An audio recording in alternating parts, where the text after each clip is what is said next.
please, I'm begging you." Her cry split the silence of the prairie, and in that instant the rancher's life changed. At dawn, 3 riders came for her, but the rancher swore she would not be taken. The sun sagged low on the horizon, a bleeding disk of red half buried in the dust of the prairie. Wind moved across the open land like a restless spirit, carrying sand that hissed against weathered fence posts and rattled dry grass. The world seemed stripped of sound, save for the steady creak of leather and the hollow thud of hooves.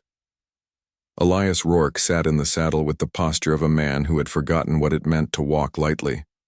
His shoulders, broad and once proud, carried the weight of too many years bent to labor and silence. His horse plodded beneath him, head low, mane tangled with burrs. Together they traced the long, familiar trail back toward the ranch, where shadows stretched across the yard and an empty rocking chair waited by the porch like a sentinel carved from absence.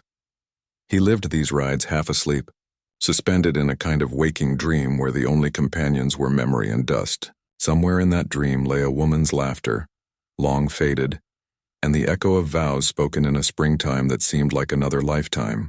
She was gone, and though Elias seldom spoke her name, grief had hollowed him out, leaving only the motions of survival.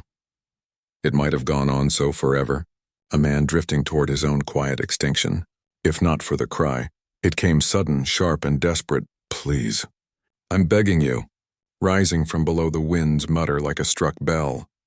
Elias jerked upright, his hand instinctively moving toward the rifle strapped across his saddle. His horse tossed its head, ears twitching. The cry came again, thinner this time, almost swallowed by the wind. Elias spurred forward, scanning the land until he saw the gully, a raw tear in the earth half hidden by scrub. He dismounted, boots crunching against loose gravel, and peered down. She clung there, a slim figure pressed against the crumbling edge. Her shawl was torn, one sleeve shredded at the elbow, her braid thick with dust and trailing like a rope over her shoulder. Fingers clawed at the dirt, slipping as the earth gave way grain by grain beneath her weight.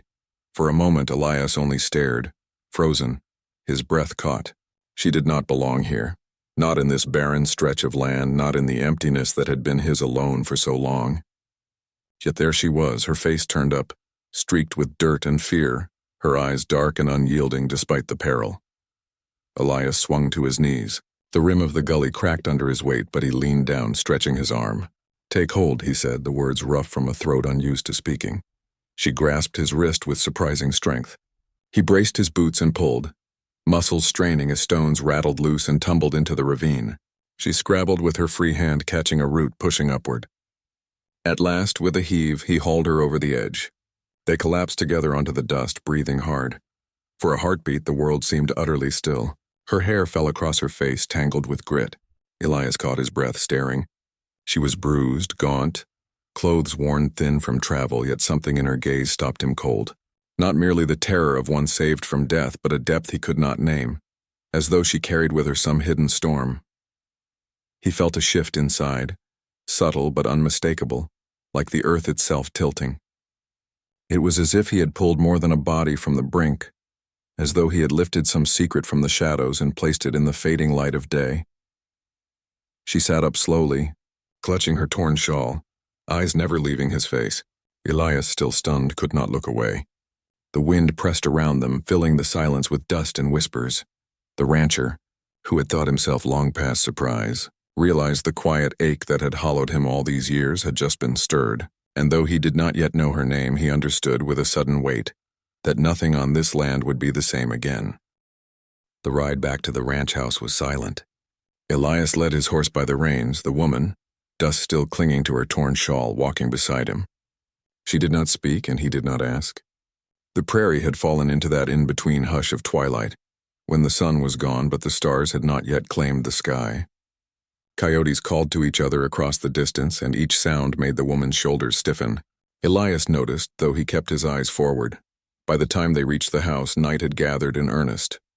The structure stood weather-worn, its boards silvered by years of sun and wind, its roof patched in places with tin that caught the moonlight. Inside, the air was heavy with the smells of old wood smoke, leather oil, and boiled coffee ground into the very grain of the walls. Tools hung neatly from pegs along the far wall, their edges dulled, their handles polished smooth from long use. Elias gestured toward the rocker by the hearth. She hesitated at the threshold as though stepping inside a stranger's dwelling required courage, then finally crossed. He pulled a wool blanket from a trunk and offered it. She took it quickly, wrapping herself tight despite the warmth of the evening. Her hands trembled, though she tried to hide it. He moved to the stove, lit a small fire, and set the coffee pot over the flame. The smell rose quickly, sharp and bitter, curling into the corners of the room. He poured 2 tin cups when it was ready. She accepted hers with both hands, cradling it close, letting the steam rise against her face. They sat opposite one another, the fire between them throwing restless shadows along the floorboards. Words came slow, and when they came, they were plain. "What do they call you?" Elias asked at last, his voice carrying the gravel of years unpracticed. She kept her eyes on the coffee, then lifted them slowly to meet his. "Clara," she said. It was a name simple enough, yet spoken like something she had not said aloud for some time. Elias gave a small nod, not pressing further. "And you?" she asked, voice soft but steady. "Elias Rourke." The name hung in the air, each syllable quiet as an oath. After that, silence returned, filled only by the pop of kindling and the sigh of the wind against the shutters. Elias studied her in the shifting firelight. The edge of her shawl was frayed, but she held it tight around herself like armor. More than once he saw her fingers drift to her braid, twisting the strands, gripping them as though the very act of holding it together kept her steady. There were scars visible on her hands, thin white lines across her knuckles, fresh bruises along her wrist. "You're running," Elias said finally, not as a question but as a truth observed. Clara flinched but did not deny it. Her lips parted, then closed. Whatever words she had stopped short, buried deep. She turned her gaze to the fire, the orange light flickering against her face. Elias leaned back, his chair creaking. He did not press. Silence had a way of loosening secrets better than questions ever could. Instead, he sipped his coffee, the bitterness steadying him, and listened to the coyotes calling again in the distance. When they howled, Clara's hands shook so violently her coffee nearly spilled. She set the cup aside quickly, wrapping both arms around herself. "You're safe here," Elias said quietly. She looked at him sharply, as though testing whether he believed his own words. For a long while she said nothing. Then she let her gaze wander across the room. It lingered on the tools, on the scarred table, on the mantel where dust had gathered undisturbed. Then her eyes fell upon the rocking chair by the fire. She stared at it so long Elias felt the air change. "That chair belonged to someone," Clara murmured, more statement than question. Elias's jaw tightened. He followed her gaze but did not answer. The chair creaked slightly in the heat, as though some ghost had shifted within it. He took a slow breath and turned back to the fire. Clara seemed to understand his silence. She drew the blanket tighter and leaned back, her face softened by exhaustion.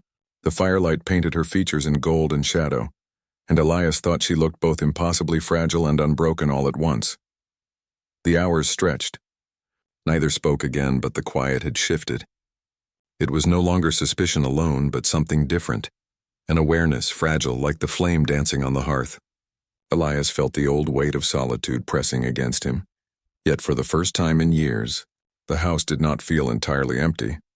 When Clara finally dozed, head tilted against the chair, Elias rose silently and set another log on the fire.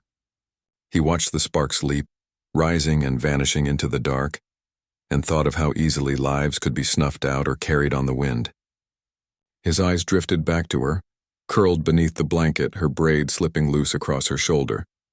Elias settled into the other chair, rifle propped within arm's reach.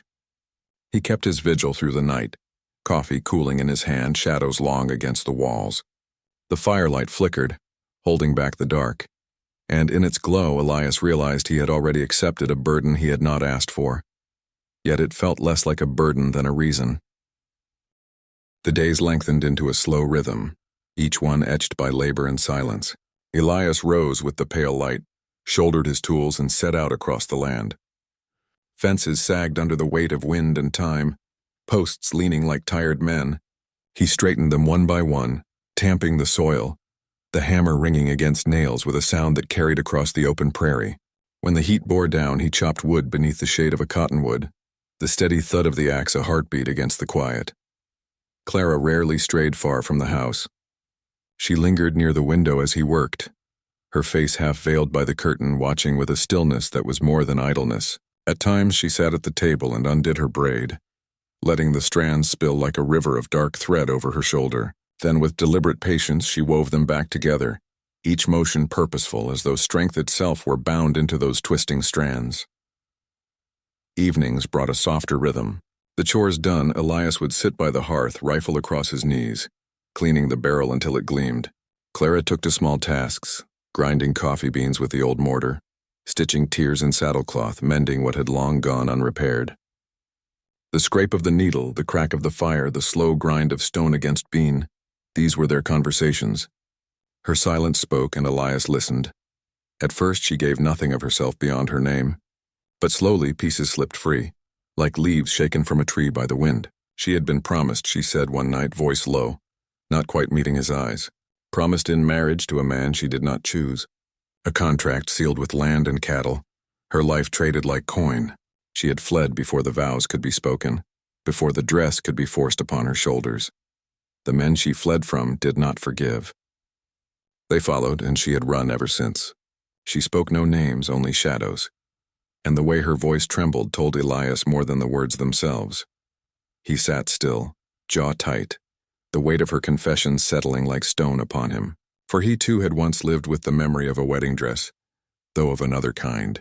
His wife, her name still pressed like a scar against his heart, had chosen him freely, yet she never lived to wear the gown he had bought for her in town, fine lace folded in a cedar chest. Fever had taken her swiftly in the first autumn after their vows. Elias had kept the chest closed ever since, the dress preserved in silence, a relic of what might have been. Now, hearing Clara speak of her narrow escape, the memory stirred. He did not tell her at once. Instead, he watched the firelight dance across the floorboards and thought of all that was taken from them both. Hers by force, his by fate. Two lives broken in different ways, yet bound by the same emptiness. Clara traced the edge of her shawl, eyes distant. "They will come," she whispered. "They always do." Elias shifted the rifle across his lap. Its metal gleamed sharper than it had in years. Newly polished, oiled with care he had not thought to give until she arrived. "Let them," he said simply. The words held no bravado, only the steady tone of a man who had lived long with silence and was willing, at last, to break it. Nights pressed heavy. Clara startled at the cry of coyotes, mistaking them for men's voices. She dreamed fitfully, sometimes waking with a muffled cry. Elias would sit awake, listening, the rifle across his knees, eyes fixed on the dark window. He too felt the weight of waiting, of danger crouching unseen at the edge of the land. Yet for the first time he was not waiting for grief to pass over him. He was waiting to guard someone else from it. The ranch no longer echoed with emptiness. The rocking chair no longer seemed to belong solely to a ghost. In the braid Clara wove each morning, Elias saw defiance. In the scars on her hands he saw endurance, and in her presence, fragile though it was, he recognized something he had thought forever lost, the reflection of his own wounds, and the faint, flickering possibility of mending. The prairie had a way of warning those who lived close to it. Subtle signs came before a storm, the silence of birds, the uneasy stirring of cattle, the feel of air grown heavy on the skin. Elias noticed it first in the wind. It no longer moved lazily across the plains, but came sharp, cutting, restless, as if it carried whispers from far off. He was tightening wire along a sagging fence when the rider appeared, a figure blurred against the horizon. The man slowed as he drew near, sweat and dust streaking his horse. He offered Elias a nod, but no smile. "You've got trouble coming," the rider said, his voice low. "Strangers have been asking after a woman." "3 of them." "Hard men, not the sort who buy cattle or tools. They're scouring the land, every ranch, every cabin. Best you keep watch." Elias said nothing for a long moment. He only stood, one hand resting on the post he had just straightened, the other on the worn handle of his pliers. He gave a single nod at last, his jaw set. The rider spat into the dirt, tugged his reins, and carried on into the distance, leaving dust and unease behind. That evening the clouds gathered, dark as bruises, across the sky. By dusk they split open. Rain came in torrents, hammering the roof until it groaned. Water dripped through old cracks Elias had never found time to repair, puddling on the floorboards. The wind tore across the prairie, rattling shutters and sending loose shingles clattering into the yard. Inside, Clara sat by the window, shawl drawn tightly around her shoulders though the heat still clung to the air. Each flash of lightning painted her face in silver, stark and fragile, her eyes wide and unblinking. Her lips moved soundlessly. At last Elias realized she was praying, murmured fragments of half-remembered verses, words worn thin from disuse. Elias stood near the door, rifle in hand, his form carved in silhouette whenever the lightning split the sky. His boots were planted, his shoulders steady, though inside him a storm of his own had gathered. He had no illusions those men would come. Storms always came, whether by weather or by fate. Thunder shook the ground so violently the lamp rattled on the table. Clara flinched, pulling her shawl tighter, but her eyes remained on the dark beyond the glass, as if expecting to see figures riding through the sheets of rain. "They will find me," she whispered. Elias's voice came steady. "Not here." She turned to him, her face pale in the firelight. "You cannot know that. I know enough." He adjusted the rifle across his chest, the barrel gleaming faintly in the light. "No man takes from this house what is under its roof." The wind howled, shaking the walls. Clara pressed her forehead to the glass, watching the rain carve rivulets through the dust. Her voice trembled when she spoke again. "It isn't death I fear," Elias waited. "It's being taken back, to a life where I choose nothing, not even the breath in my lungs. That is the fate I ran from. Better the earth swallow me than return to that." Her confession was quieter than the storm, yet it cut through Elias with the weight of iron. He thought of the cedar chest in the back room, of the wedding dress folded carefully inside, white lace that had never been worn. His wife had chosen him freely, joyfully, but fever had stolen her before she could walk down the aisle. That absence had haunted the house ever since. Different wounds, he thought, same emptiness. "You won't be taken," Elias said, his words carved from stone. "Not while I draw breath." Clara turned, meeting his gaze. For the first time, her shoulders eased, the faintest thread of trust softening her eyes.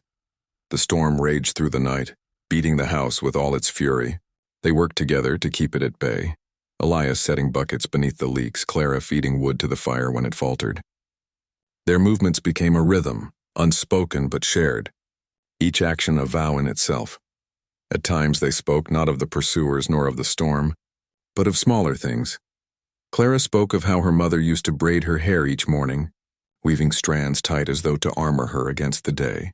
Elias spoke of the cottonwoods that once lined the creek, before drought and lightning had claimed them. Simple memories, yet weighty in the way they filled the silence between thunderclaps. The night stretched long, rain drummed like hooves across the earth, the sky alive with jagged fire. But within the house, the flicker of the hearth grew steady, golden against the shadows. For Clara, the storm was both terror and baptism. For Elias, it was a forge. Out of its violence, a promise had been struck between them, quiet but unbreakable. When at last the storm began to break, dawn was a faint pale glow on the horizon. The rain slowed to a whisper dripping from the rafters. Clara had fallen asleep in the rocker, shawl slipping from her shoulder, her braid resting against her chest. Elias laid the rifle within reach and covered her gently with a blanket. He stood at the door once more, watching the clouds scatter into tatters. The prairie smelled of wet earth and cedar smoke. His house bore new scars from the storm, but it still stood. So did he. And he knew with unspoken certainty that the greater storm, the one carried on horseback by hard men, was not far behind. Dawn broke pale and cold, the sky the color of ash. The storm had passed, but the land still bore its scars. Mud pooled in low places, branches littered the yard, and shingles lay scattered like bones across the earth. The prairie smelled of wet dust and cedar smoke, heavy in the lungs. Elias stepped outside first, boots sinking into the softened ground. He scanned the horizon, shoulders tense beneath his coat. Clara followed, her shawl drawn tight. Her breath caught sharp in her throat, and Elias saw why. Boot prints marred the mud at the edge of the yard. Not cattle, not neighbors' men. Heavy, deliberate, fresh. "They've come," Clara whispered, her voice tight with dread. Elias placed a steadying hand on her arm. His grip was firm, grounding her, though his own heart carried the weight of the same realization. He nodded toward the door. "Stay close. From the east they came." 3 riders cresting the rise, their horses dark against the weak light.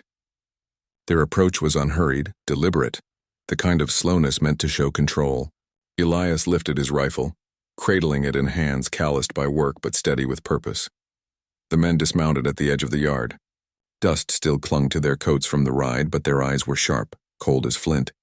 One, older than the rest, stepped forward, boots squelching in the mud. "Mornin', rancher," the man said, voice smooth but false, every syllable carrying the weight of something unsaid.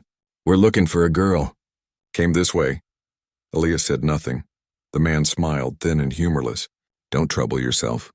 We aim to take her back where she belongs. She's been promised, you see. Belongs to her rightful place. You understand?" Still Elias was silent, his face carved in stone. Clara shifted behind him, clutching her shawl tighter, every line of her body trembling. The silence grew heavy, thicker than the lingering storm clouds. The man's smile faltered. "No need for trouble, friend. Hand her over and we'll be on our way."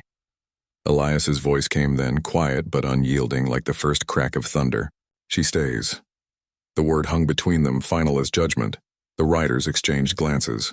One spat into the mud, hand resting near the butt of his revolver. The older man's face hardened. "You don't want this fight." "I've lived through worse," Elias replied. His rifle never wavered. For a breathless moment the world seemed to hold still. Even the wind hushed, the prairie waiting. Then violence broke the silence. The younger rider lunged first, hand flashing to his gun. Elias's rifle roared before the weapon cleared its holster, the crack splitting the morning wide open. Smoke curled into the cold air. The man staggered, clutching his side, before his companions dragged him backward. Another fired hastily, bullets splintering the porch post, but Elias stood firm, reloading with practiced motions. The echo of shots rolled across the valley, mingling with the frightened cries of the horses. Clara pressed against the doorframe, hands clamped over her ears, her breath ragged with terror. It was brief, brutal, and then it was done. The wounded man cursed, half dragged into the saddle by his companions. They mounted quickly, retreating into the distance, their anger unquenched but their will broken for now. Mud flew beneath the hooves as they vanished over the rise, leaving only the echo of gunfire behind. Elias lowered his rifle slowly. Smoke still curled from the barrel, the smell of powder hanging heavy in the cold dawn air. He breathed hard, though his face remained grim. Violence was not new to him, but it had been years since it had touched his hands. He felt the weight of it settle into his bones, the knowledge of what he had done and what might still come. Clara stumbled to his side, her hand clutching his arm. Her eyes were wide, shining with fear and something more. Gratitude, fierce and unspoken. She looked at him as though he had torn her from the jaws of the earth again. "Elias," she whispered, but no other words followed. He rested his free hand over hers, the gesture awkward, almost hesitant. "It's done," he said, though he knew it was not. They would return. Men like that did not give up so easily. Still, in that fragile pause after violence, something had shifted inside him. For years he had lived only in the shadow of what he had lost, drifting toward silence.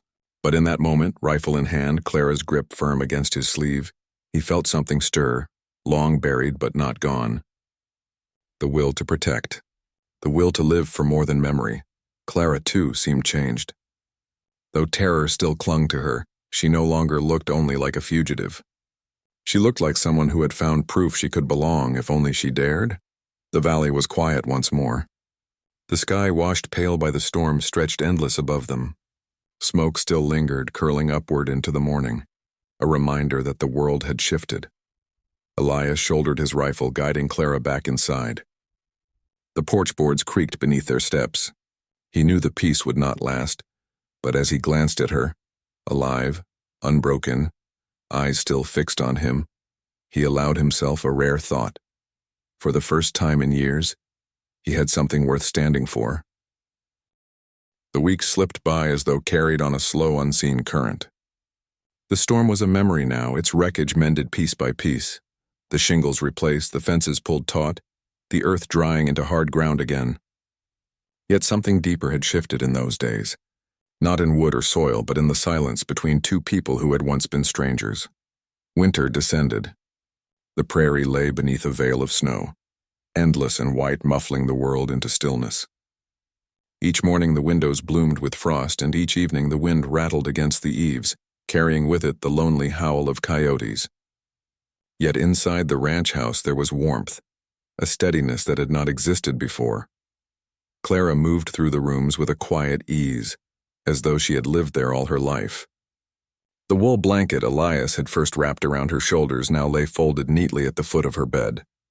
Her braid brushed against the wool of his coat when she passed him by. Her presence no longer a shadow of fear, but a living rhythm woven into the house itself. She mended torn cloth, sang softly by the fire, her voice as fragile and steady as the flame. Elias watched her sometimes, from the rocker he had once avoided. For years the chair had been a weight of memory, its creak a reminder of absence. Now he let it move beneath him back and forth, slow and patient. The sound no longer hollowed him but soothed. In the back room the cedar chest remained. The wedding dress, its lace yellowed with time, had been lifted once more, held in Elias's hands as the snow fell thick outside. He traced the fabric with calloused fingers, then folded it away with care. Not discarded, not forgotten, simply released. He understood at last that memory could live without chains, that love lost need not bar the door to what still might be. Clara, too, laid down her burdens. The shawl she had clung to on the night of the storm now hung loosely from a peg by the fire. No longer armor, no longer shield. She wore it only against the cold, not against the world. Their days fell into a rhythm that was wordless and complete. Elias chopped wood while Clara carried kindling. She set coffee to brew while he brushed snow from the horses. In the evenings, they shared the small rituals that bound a life together. The hiss of logs in the hearth, the steam rising from mugs, the soft hush of voices telling fragments of memory neither had spoken aloud before. The rifle still rested by the door, polished and ready, for dangers did not vanish simply because winter had come. Yet the weapon no longer felt like a burden. It was a tool of protection, nothing more. Elias felt its weight differently now, less like the anchor of grief, more like the vow he had made. One morning, when the snow lay untouched across the prairie, Elias stepped outside. His boots crunched through the crust of ice, each step marking the land with clear intention. Clara followed, her hand resting lightly against his. They stood together in the stillness, breath rising in pale clouds. The horizon stretched endless, as it always had. But it no longer felt empty. The silence of the snow was not loneliness, but renewal, a blank page upon which something new could be written. Elias turned his gaze to Clara. Her cheeks were flushed from the cold, her eyes reflecting the pale light. She met his look without fear, without hesitation. No vows were spoken, no promises declared, yet everything necessary passed between them in that quiet moment. What had begun with a desperate cry in the dust, with hands clutching the crumbling edge of a ravine, had carried them both to this. Two souls drawn back from the brink, not by grand gestures or sudden miracles, but by the slow, patient work of standing side by side. Snow drifted down around them, soft and unhurried. Elias tightened his hand gently around hers. Together they turned back toward the house, the fire, and the day ahead. The prairie stretched vast behind them, but neither looked back.